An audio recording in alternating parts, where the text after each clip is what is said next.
우리 좌우에 계시는 분들에게 하나님 오늘도 분명히 말씀하십니다. 한번 인사하셨으면 좋겠어요.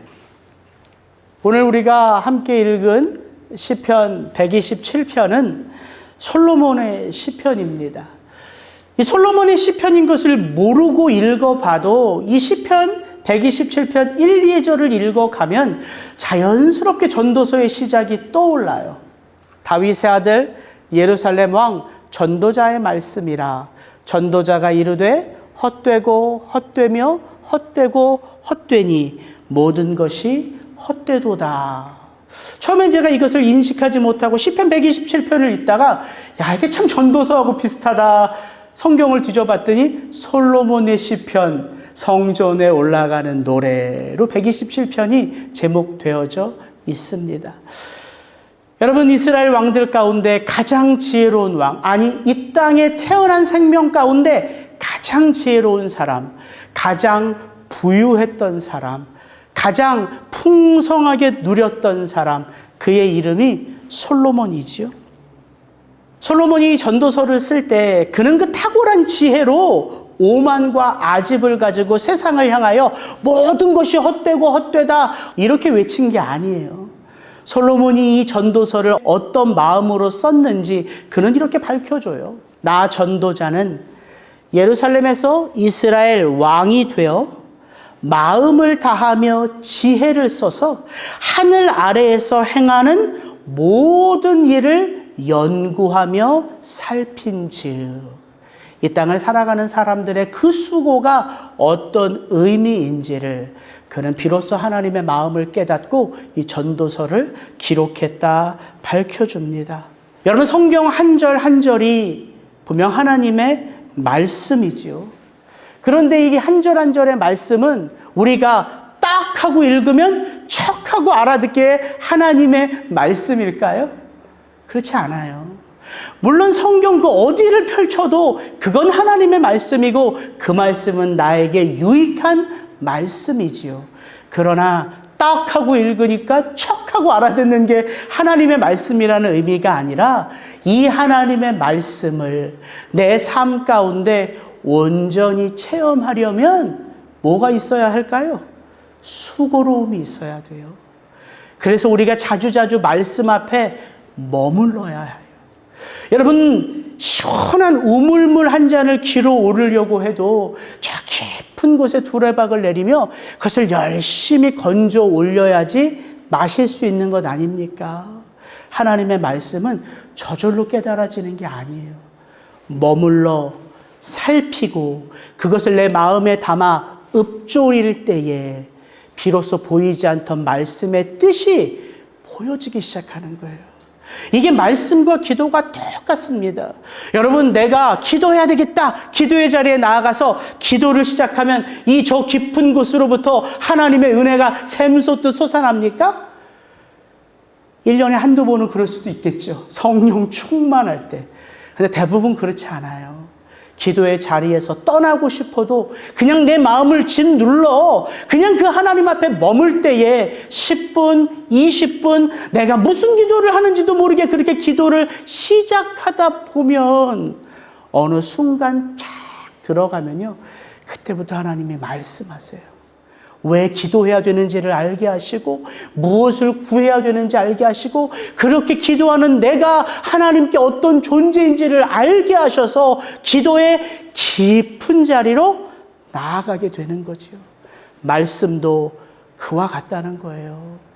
요즘 여러분 어떤 마음으로 말씀 앞에 서세요? 저는 여러분들이 이 사도행전 17장 11절 베레아 사람들처럼 그렇게 말씀 앞에 서기를 축복합니다. 베레아 사람은 데살로니가에 있는 사람보다 더 신사적이어서 간절한 마음으로 그 말씀을 받고 이것이 그런가 하여 날마다 성경을 상고함으로. 그래서 우리가 이 시편 127편이 솔로몬의 시편인 것을 좀 마음에 염두하고 이제 한 절 한 절 좀 살펴보기를 원합니다. 우리 1절, 2절 다시 한번 읽습니다. 여호와께서 집을 세우지 아니하시면 세우는 자의 수고가 헛되며 여호와께서 성을 지키지 아니하시면 파수꾼의 깨어 있음이 헛되도다. 너희가 일찍이 일어나고 늦게 누우며 수고의 떡을 먹음이 헛되도다. 여러분, 하나님이 거하실 예루살렘 성전의 기초를 놓은 자는 다윗이었죠. 그가 그 하나님이 거하실 집을 지을 꿈이 있었고, 또한 그가 그 하나님의 거하실 집을 짓기 위하여 모든 것들을 준비했고, 그런 그의 마음을 하나님이 너무 귀하게 여기셔서 예루살렘 성전, 내가 거할 집은 이렇게 지어 설계도를 다윗에게 주셨어요. 근데 정작 그 예루살렘 성전, 하나님이 거하실 집은 누가 세웠고 누가 그것을 지어서 하나님께 봉헌했죠? 그 아들 솔로몬이에요.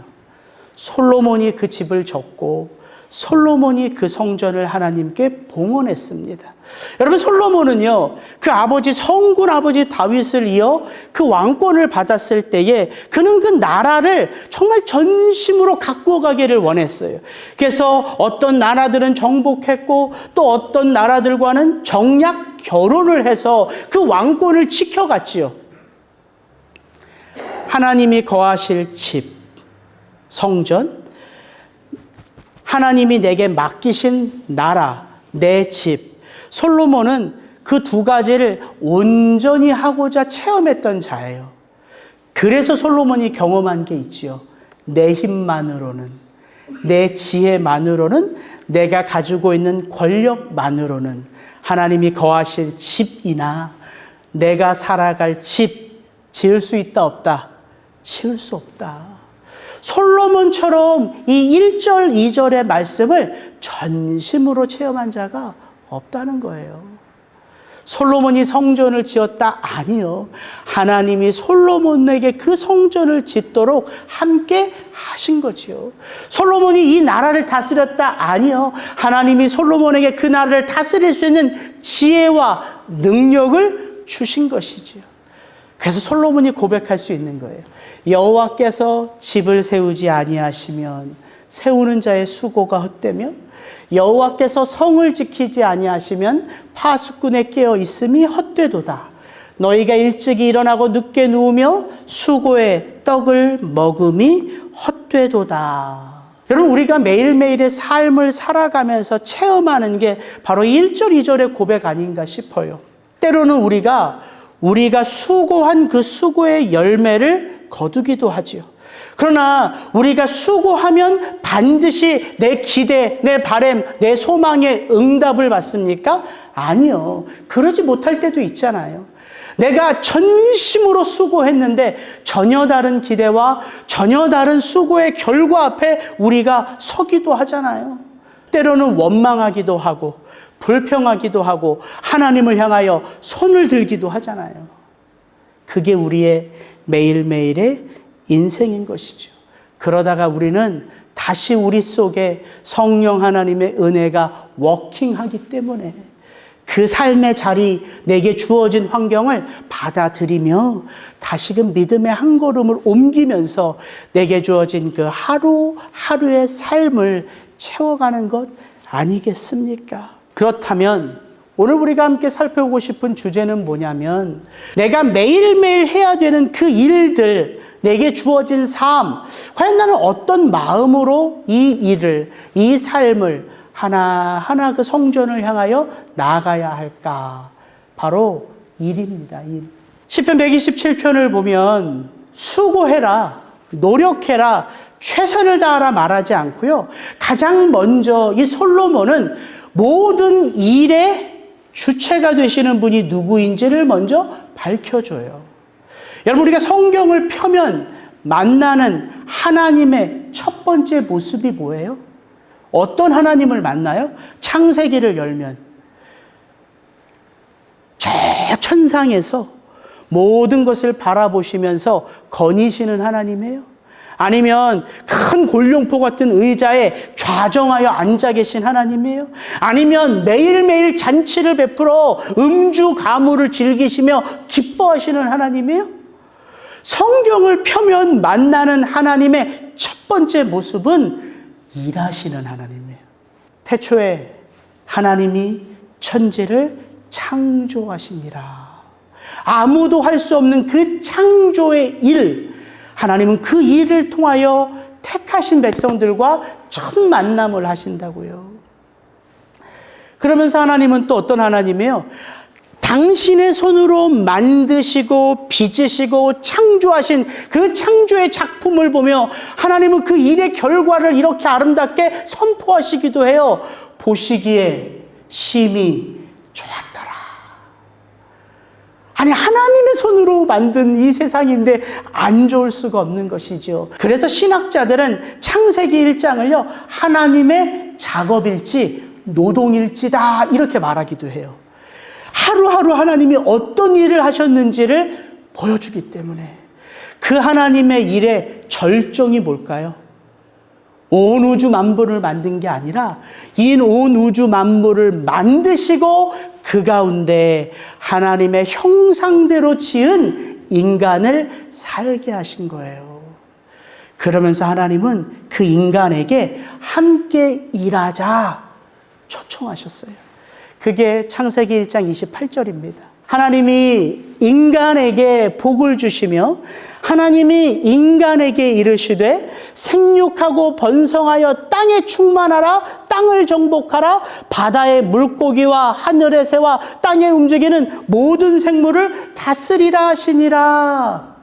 아담과 하와를 하나님의 그 일 가운데 함께 하자 초청하셨습니다. 근데 이거 하나하나를 읽어보면요, 이거 다 누가 하고 계신 거예요? 하나님이에요. 아담이 생명을 만들어내는 게 아니라 하나님이 만든 생명을 아담과 함께 다스리길 원하신 거고, 아담이 모든 것들을 풍성하게 할 수 있는 게 아니라 하나님이 은혜 가운데 모든 것을 풍성하게 하시는 그 일 가운데 아담으로 함께 참여하여 일하도록 초청하신 것이지요. 이게 아담과 하와가 이 땅에 등장하여 우리에게 보여주는 첫사람의 모습이에요. 일은 그래서 신성한 거죠. 왜? 일의 첫 시작이 누구이기 때문에? 하나님이시기 때문에. 그래서 모든 일은, 모든 노동은 가치 있는 거예요. 근데 이게 끝까지 오늘날 우리까지 지속되지 않았지요. 무엇 때문에? 죄 때문에. 죄 때문에 이 모든 것이 깨어지고 왜곡되어져 버렸어요. 하나님과 인간 사이의 관계도 왜곡됐고요. 아담과 하와 부부 사이도 왜곡됐고요. 아담과 하와가 다스리고 정복하고 통치해야 될 이 자연과의 관계도 왜곡됐어요. 그렇다면 이 일이 어떻게 영향을 받은 것일까요?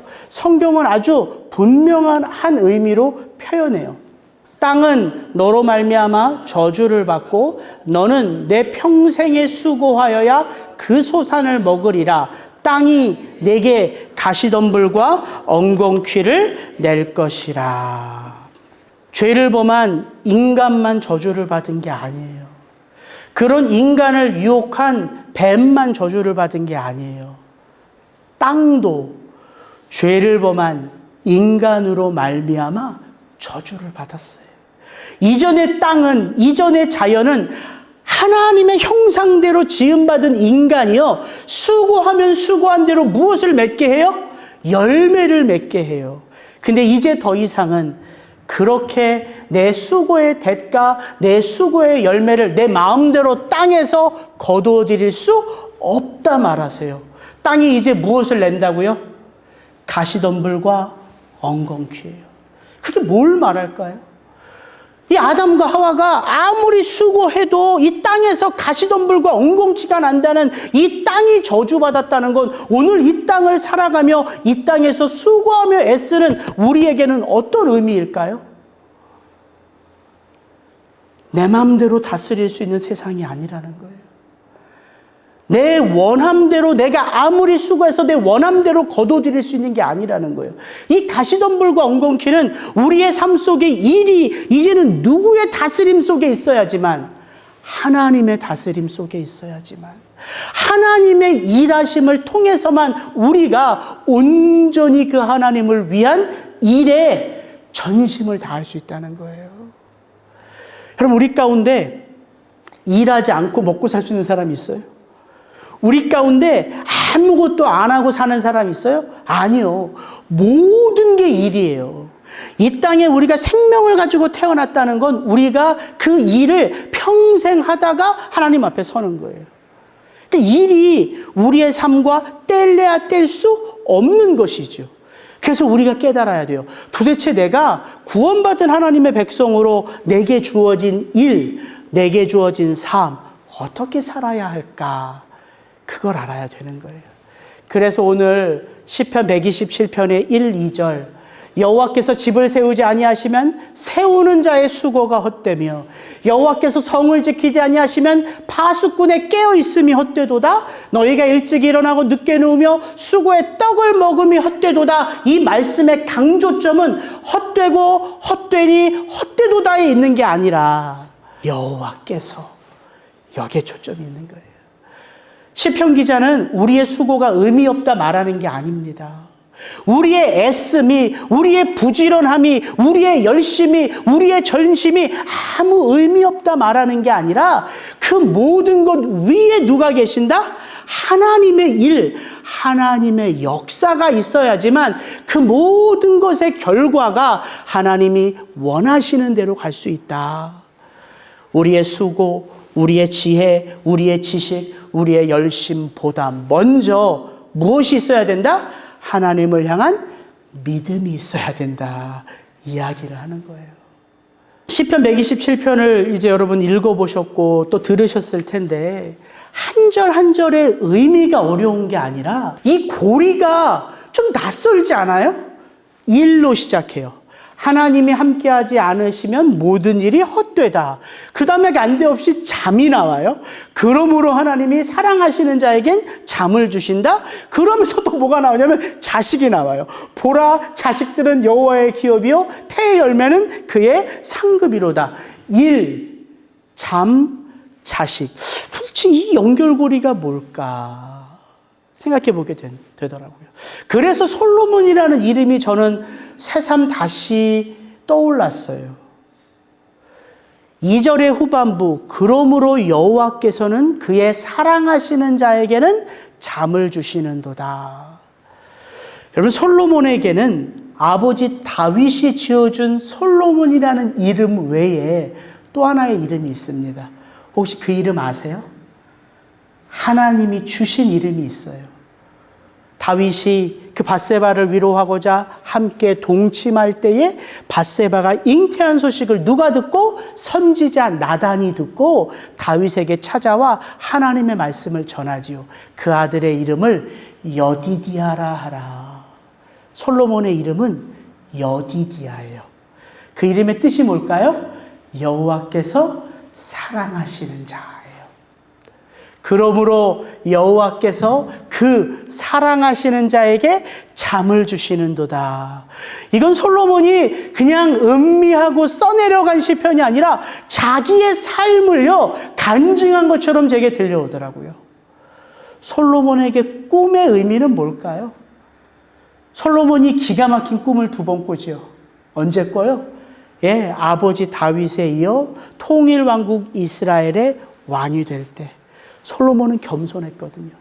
이 많은 백성들을 내가 어떻게 통치하고 어떻게 다스릴 수 있어? 솔로몬이 왕이 되기 전에 왕자의 난이 있었잖아요. 그 시시각각 다가오는 위협 속에 어떻게 이 나라를 다스리지? 그래서 솔로몬이 가장 문제했던 게 뭡니까? 기브온으로 올라가 1000번제를 드렸던 거예요. 그래서 솔로몬의 삶은 성경이 어떻게 시작돼요? 예배로부터 시작돼요. 그가 1000번제를 드릴 때 그의 꿈에 누가 나타나죠? 여호와 하나님이 나타나요. 내가 네게 무엇을 줄꼬? 그때 솔로몬이 말하죠. 누가 주의 이 많은 백성을 재판할 수 있사오리이까? 하나님 제게 듣는 마음을 주사 주의 백성을 재판하여 선악을 분별하게 하옵소서. 이 듣는 마음, 레브 샤메아.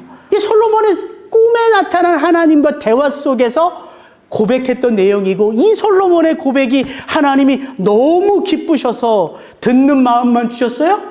아니요. 넓은 마음도 주셨다고 제가 이야기했잖아요. 그리고 솔로몬이 또 한 번의 꿈을 꿔요. 언제 꾸냐면 성전을 다 짓고 나서 하나님이 솔로몬의 꿈에 다시 나타나서 아주 귀하고 복된 약속을 주시죠. 네가 지은 이 성전에 무엇이 있다? 내 마음이, 내 눈이 항상 여기를 향하여 이곳에서 기도하는 자의 기도를 듣고 응답하리라. 이 약속을 주셨어요. 솔로몬에게 있어서 꿈은, 잠은 하나님을 체험한 삶이었어요. 그렇다면 저와 여러분에게 잠이란 건 뭘까요? 우리에게 잠. 이 땅을 정말 수고하며 애쓰며 살아가는 우리에게 잠이란 어떤 의미입니까? 모든 것이 멈춰지는 때예요. 그렇잖아요. 잠을 자면서 일하는 분은 없잖아요. 아무리 스트레스가 돼서 그 어떤 문제로 인하여 그렇게 잠을 자고 싶어도 못 자다가 잠시 눈을 붙이면 그 모든 고민과 아픔과 두려움과 염려는 의식 저편으로 사라지고 우리는 아무것도 하지 못한 채 쉼을 갖는 거예요. 그게 인간이잖아요. 그래서 일은 잠, 쉼과 구별되는 것이 아니라 사실은 하나인 거예요. 근데 이 세상에 유일하게 잠자지 않는 분이 있죠. 누구예요? 하나님의 하나님. 우리 시편에서 들었잖아요. 이스라엘의 하나님은 졸지도 주무시지도 아니하시리라. 우리에게 있어서 이 잠이라는 것은요, 내가 그 모든 것을 멈춰도 누가 나를 위하여 일하고 계심을 알려주는 거예요? 하나님의 하나님. 여러분, 이거를 아는 게 신앙이고 믿음이에요. 왜 우리가 어려운 문제 앞에, 내 힘으로 할 수 없는 문제 앞에 우리가 기도합니까? 도대체 우리의 믿음은 어떤 믿음이에요? 일을 행하시는 여호와를 향한 믿음이에요.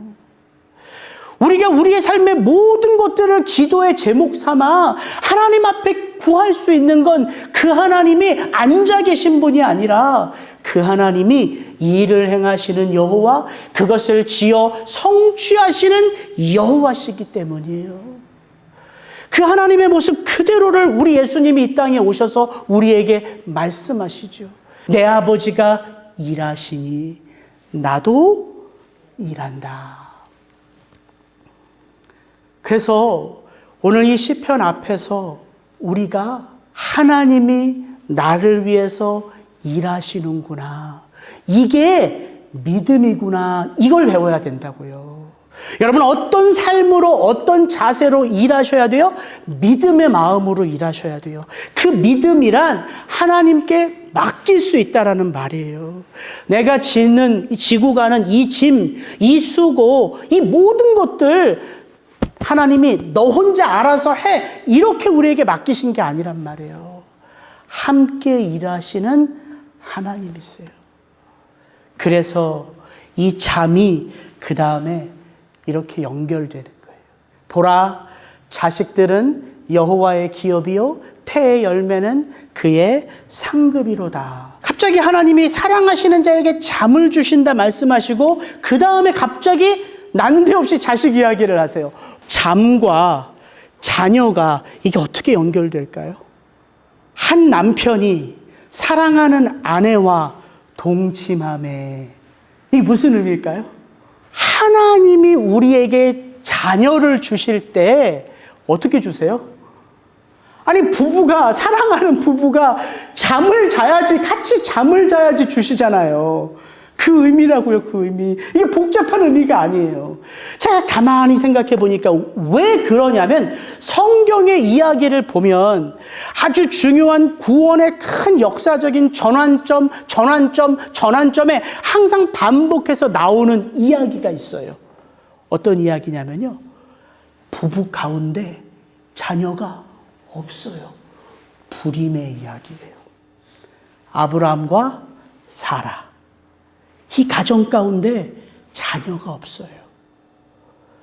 하나님이 어떻게 믿음으로 이 온 세상을 구원하실까? 이 아브라함을 믿음의 조상으로 부르실 때 그 아브라함과 사라가 지금 간직하고 있는 문제가 뭐였냐면 이 가정 가운데 동침물에도 자녀가 생기지 않는다는 문제예요. 생명의 근원이 누구에게 있다고요? 하나님께 있다고요. 보아스와 룻. 나오미의 며느리 룻. 이 룻이요, 나오미의 아들과 그렇게 오랜 시간 함께 살아도 뭐가 없었다고요? 자녀가 없었어요. 그러나 보아스와 룻이 한 가정을 이룰 때 비로소 자녀가 생겼지요. 한나와 엘가나. 예, 이 가정 가운데 자녀가 없어요. 그러니까 이 구원의 역사 속에 아주 중요한 핵심적인 사건 속에 하나님이 어떤 이야기를 보석같이 박아 놓으셨냐면 자녀의 문제라고요. 불임. 누가 자녀를 주시는 거예요? 하나님 아버지예요.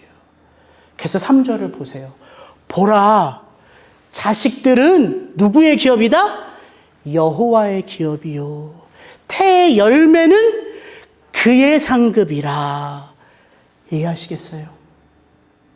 그래서 가만히 돌이켜보면 하나님이 저와 여러분을 구원하시고 우리의 구원을 이 땅에서 우리가 하는 일, 우리의 삶 속에 그 구원을 완성해 가시는데 한 사랑하는 남자와 한 사랑하는 여인이 만나서 가정을 이루면 그 두 사람이 서로 맞춰가고 서로 하나님의 영광을 위하여 서로 기쁨 가운데 살아가기 위하여 애를 쓰잖아요. 그러다 그들 가운데 자녀가 생기면 부부는 자연스럽게 모든 관심이 어디로 향할까요? 자녀들이에요, 자녀들. 저희 와이프가 저 좋아하는 음식 일주일에 한 번 해주면 애들 좋아하는 음식은 일주일에 4번, 5번 한다고요. 왜 그래요? 제가 그러면 그걸 보고 섭섭하고 시기하고 미워하고 질투할까요? 아니요. 저의 모든 관심사도 하나님이 주신 선물에게 간다고요. 가만히 돌이켜보면 아버지, 어머니, 자식 다 불완전한 인간이에요. 우리가 서로 사랑하고요, 서로 잘 되기를 바라고요, 그런 마음이 없는 게 아니에요. 그런 마음이 다 한결같아요. 그런데 이 부부 간에도 그렇고 이 부부 안에 자녀들의 관계도 그렇고 이 관계 속에 누가 빠지면 온전히 세워지지 않을까요? 하나님.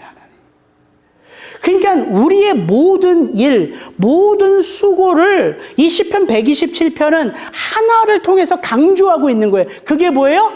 자녀들. 왜? 모든 부모의 관심사는 거기에 가 있거든요. 자녀가 기쁘면 부모가 기뻐요. 자녀가 아프면 부모가 아파요. 그래서 여자는 약해요. 사실 남자보다 약하잖아요. 근데 어머니는 결코 약하지 않아요. 대단한 존재예요. 왜 그래요? 자녀들 때문에 그렇지 않습니까? 자녀들 때문에.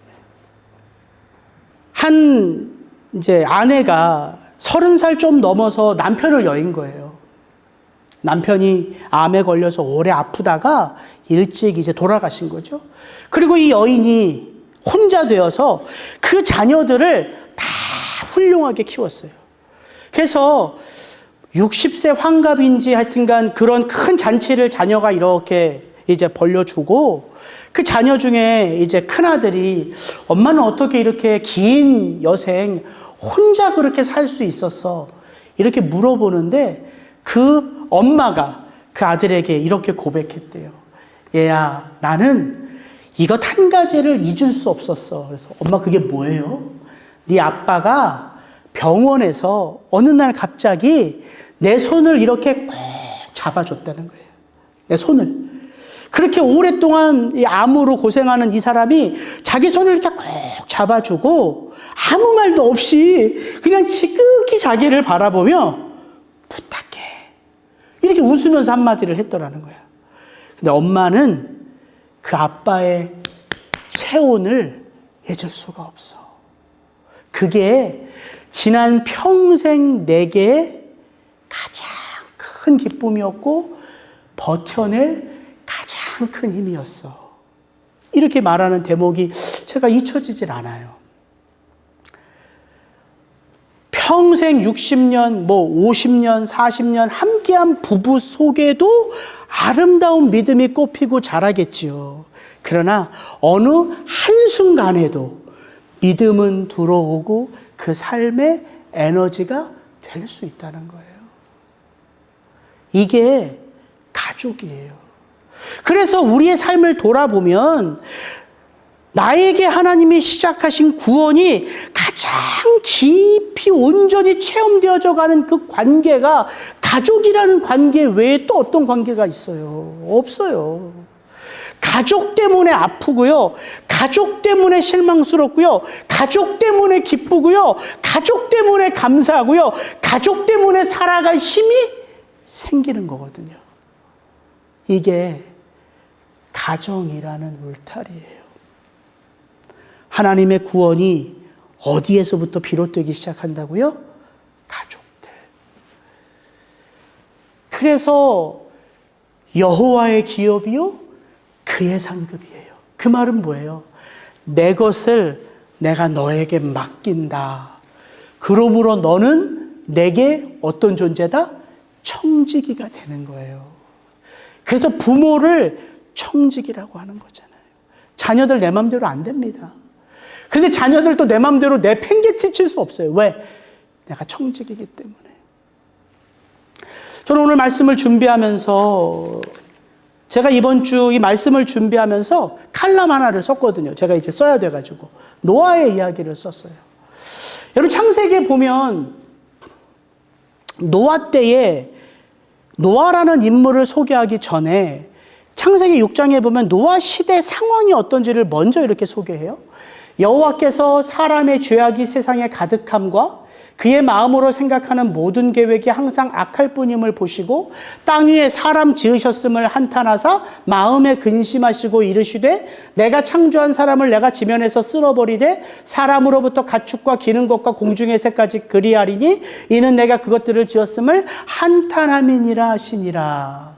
온 세상이요 하나님 보시기에 다 악해요. 하나님의 형상대로 지음을 입었지만 죄로 인하여 사람들이 더 이상 하나님을 두려워하지 않아요. 죄가 관영되었다는 말은 사람들 마음속에 누구에 대한 두려움이 없다는 거예요. 하나님에 대한 두려움이 없다는 거예요. 그 하나님을 존중하고 그 하나님의 뜻을 받들어 살아가는 삶이 시시해진 거예요. 그게 의미 없어진 거예요. 그래서 사람들이 어떻게 살아요? 내 마음대로, 내 기분대로, 내 느낌대로 살아요. 그 이야기를 하신다고요. 하나님이 마음에 한탄하시고 근심하시고 아프셨어요. 그리고 선포하셨어요. 다 쓸어버리겠다. 근데 하나님이 그 다 쓸어버리겠다 말씀하시면서 한 사람을 부르시죠. 그가 노아예요. 그럼 왜 노아일까요? 노아에게 그 당시 노아에게 하나님 보시기에 이 심판을 면할 어떤 자격이 주어졌기 때문입니까? 그가 어떻게 정결한 삶을 살았기 때문에 하나님이 그를 주목하시고 그를 통하여 새 언약을 맺고 새 백성을 세워가시는 겁니까? 그렇지 않아요. 이 다음 구절에 바로 노아를 이렇게 소개해요. 그러나 이거예요. 노아는 어떻다고요? 여호와께 은혜를 입었더라. 그러면서 노아의 삶을 소개합니다. 이것이 노아의 족본이라. 노아는 의인이요 당대의 완전한 자라. 그는 하나님과 동행하였으며 세 아들을 낳았으니 셈과 함과 야벳이라. 노아의 이야기는 제가 이번 한 주 가만히 생각해 보니까 심판의 이야기가 아니라 구원의 이야기더라고요. 왜? 이 심판과 구원은 각기 동떨어진 일이 아니에요. 이건 하나의 이야기예요. 심판 가운데 구원이 임하는 것이고 그 구원은 심판으로 완성되거든요. 그래서 이 노아의 이야기는 구원의 이야기예요. 우리가 구원 어떻게 받아요? 우리가 자격이 있어서 구원받아요? 아니잖아요. 구원은 오직 하나님의 은혜의 선물이라. 노아는 어떻게 하나님께 지명받았다고요?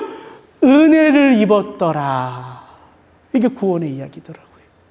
그래서 그가 의인인 것도, 그가 당대의 어떤 사람들과 비교해서도 완전했던 것도, 그가 하나님과 동행할 수 있었던 것도 다 그가 무엇을 입었기 때문에?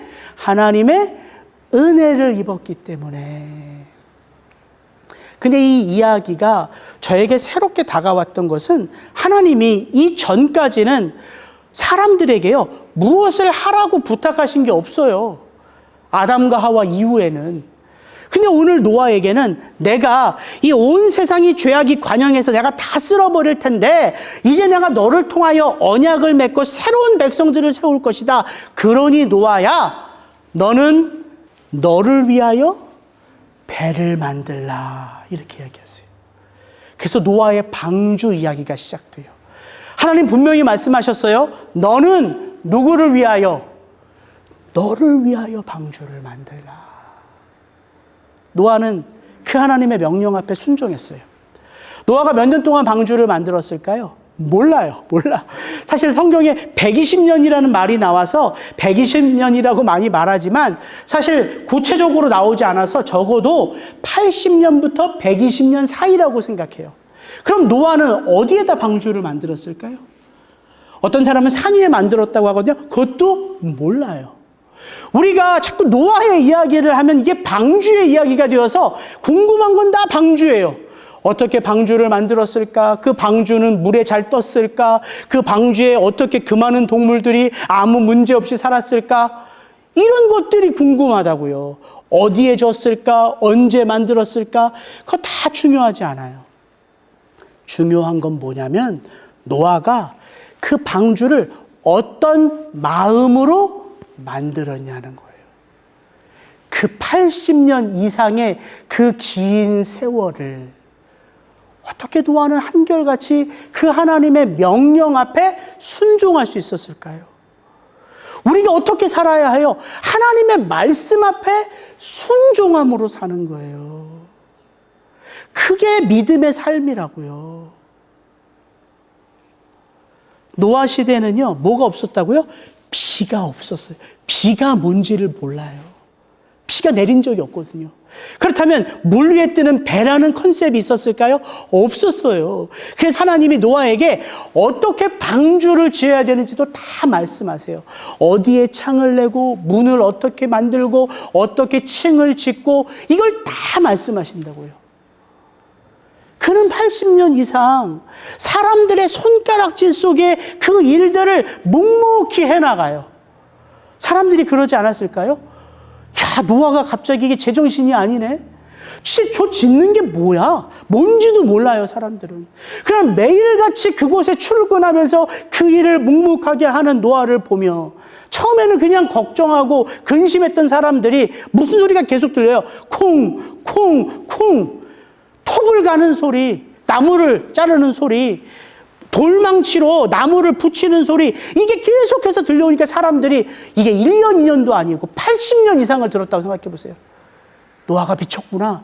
에라이, 욕하지 않았을까요?